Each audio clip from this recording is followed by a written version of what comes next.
Right, so Keir Starmer pledges. If you've been paying attention to my content, and indeed Labour's leader, the man who lies like a rug, you'll know exactly where this one is heading. But if you think going back on his words over proportional representation, which I covered yesterday, and indeed now his promise on tuition fees, which I'll come to on here in a moment, have been his only backtracking this week, there's one more you might have missed.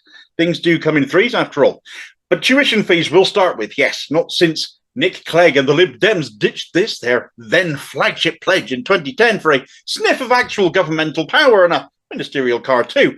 Have those on the receiving end of this policy, our young people, students, been so insulted? The move cost Clegg his own seat in 2015, Sheffield being home to two universities, that's where his seat was, full of lost voters there. His party got decimated not only for its broken promises on things like tuition fees, but of course for putting the Tories back into power and keeping them there for 5 years, allowing austerity to be implemented, hurting us all. It's all on them still to this day. The party is led, in fact, by a former coalition minister, so the Lib Dems can hardly be said to have moved on from that time very much, still tied to those that caused their party so much damage.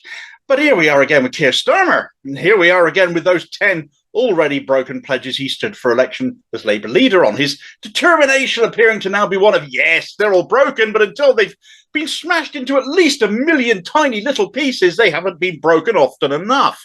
His second pledge to the Labour membership, as was on social justice. He pledged to abolish universal credit and end the Tories' cruel sanctions regime, set a national goal for well-being to make health as important as GDP, invest in services that help shift to a preventative approach, stand up for universal services and defend our NHS, support the abolition of tuition fees, and invest in lifelong learning.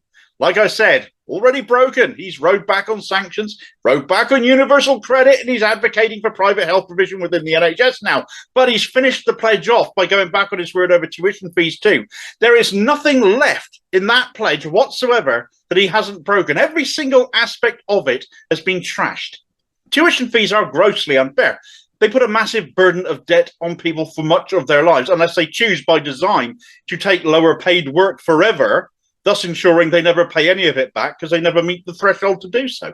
Many say it's all good because you don't pay any of it back until you're earning more than X amount of money. But the interest gets stacked on, and it certainly eats into your income above that threshold should you end up earning that sort of figure. You get hit if you're doing well, or you dodge it by intentionally taking lower paid work. Perhaps that's the only work available at that anyway. So in that case, it becomes a burden on the public purse, regardless of what happens with the students, regardless of what they do with their lives. I know people like Martin Lewis advocate for it as not such a bad thing, but factually, they just shouldn't exist.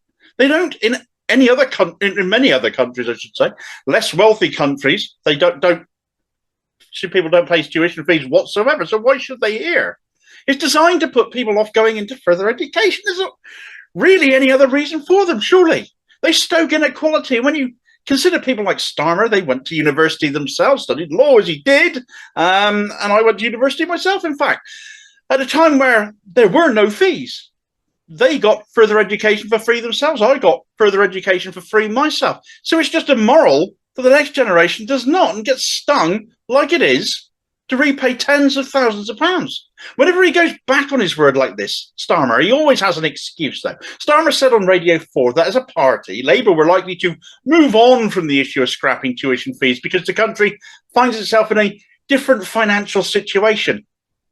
He said he didn't want to be taken as acceptance that the current system is fair, ultimately making it clear that pledge has been ditched and he's moving on from it. It served its purpose. He got people on the left back in the day of his party to back him, put him in as Labour leader to change all that, yet he never meant a single word of it. Now, of course, he's dumped it. You can look at austerity, you can look at the pandemic, you can look at the current cost of living crisis, and if you're looking at Keir Starmer, you can look at all of that and think, well, the last thing we'd better do right now if we take over is change anything, isn't it? It's such rancid bollocks. The truth of the matter is the Tories have been selling student loans, privatising them in effect since 2017. They're making money off the debt. And because Starmer is just another Tory, he'll carry on doing that. The financial picture Starmer referred to in his interview has only really changed in as much as the rich have got richer, whilst the rest of us have paid the price for Tory maladministration, killing the economy with austerity, starving people of their incomes as everyone suddenly got worse off, except those at the very top. Everything that has happened since has only helped them make excuses to keep doing more of that, hammering all of our lives. But this tuition fees business is hammering young people with debt before their lives have even started. Economically, the country was in vastly worse shape after World War II, yet we still at that time embarked on a massive house building program. We created the NHS, we created social security, all economically beneficial. The financial picture hasn't changed, however, insofar as how we pay for stuff, how we pay to deliver public services. We print money. We make it. We type numbers into a computer. That will, of course, drive inflation, some of you will jump in and say. So we collect taxes to stop that happening, to stop inflation getting out of control. Taxation controls inflation. That is all it does. Imagine how much a wealth tax, therefore, could help this cost of living crisis we're all putting up with, the cost of our food shops, etc., the height of inflation there. If more tax brings down inflation, you'd think there would be an argument over giving people pay rises since they'd be paying more income tax as a result, wouldn't they? Demonstrating that pay rises are self-sustaining, therefore, and don't drive up inflation at all. In which case, why won't the government pay nurses or others more? All to bring down the NHS, of course. But I've digressed. Tuition fees are a cash cow to the government and not a necessity. They argue they make university more accessible to the less well-off, and really they burden them with debt instead, something wealthier students wouldn't be troubled by. And if university tuition was free, it wouldn't be a class issue anyway anymore, which it has also become, because the best students, regardless of background, would be the ones that get in. Theoretically, anyway, there's the whole preferential school treatment by some unis. That's another argument for another day, though. This country prints money to pay for stuff. Taxation prevents inflation running away by the creation of new money, but new money used to pay for kids to get better educations is an investment in the future of this country to enable the high-paid jobs and businesses of the future to be conducted in the UK, instead of it being driven away by Brexit and the like, and people being put off further education by the debt burden that they would face. Starmer said he'd deal with it. He lied yet again. He's been stupid enough to do it right before local elections, though I'm guessing he's hoping young people just won't bother to vote, or most of them won't have the right ID now anyway, and he'll get away with that.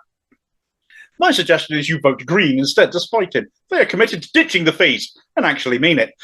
But I said at the start there was a third broken promise of Starmer's here, and actually my little digression a moment ago becomes a little bit more relevant now, because in that interview with Radio 4, far less widely reported, Starmer also said he's backtracking on his promise to increase income tax on the highest 5% of earners. You can literally hear his nasally voice screaming for the millionaire donors to come to him now, can't you? He was asked on the Today programme by Justin Webb, same programme as he was questioned on about the tuition fees. Starmer was asked, wouldn't the 5% increase in income tax be a good way of bringing in more tax? You have to appreciate, obviously, that all these mainstream programmes and presenters still like to imply tax pays for stuff, but when was the last time the government had to wait for a tax collection to pay for something? Exactly. Anyway, when asked this, Starmer bleated about the highest tax burden since World War II, whilst also insisting on the need for a windfall tax. Make your mind up, Keith, too much or too little tax, which is it? Whilst also saying those with the broadest shoulders should pay more, despite him now saying he wouldn't ask that of them. It does feel a bit like a prelude to a Yes Minister sketch, all of this, but it's nowhere near as clever, or in fact remotely clever at all. Keith is talking from his sphincter and making the usual noises emitted from that region. Starmer went on about the economy, which doesn't work. Again, brought up that highest tax burden when pressed further. Therefore, in his mind, more taxes won't work either. Claimed the high tax, low growth model doesn't work.